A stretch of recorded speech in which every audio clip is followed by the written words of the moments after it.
China, and China is planning a record budget deficit of 4% of its GDP for 2025, up from 3%, which was estimated earlier. Now, all this comes at a time when China is adding stimulus to boost the weak consumer demand and also try and fight the potential tariff war with US under the new President Donald Trump's administration starting January. Take a look.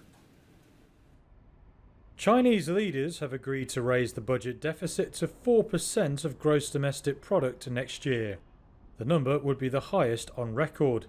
That's according to Reuters sources, who also said Beijing will stick to an economic growth target of around 5%.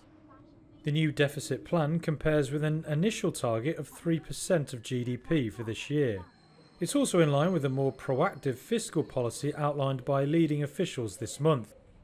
The additional 1 percentage point of GDP in spending amounts to about $179.4 billion. The sources said more stimulus will be funded through issuing off-budget special bonds. These targets are usually not announced officially until an annual Parliament meeting in March, and they could still change before the legislative session.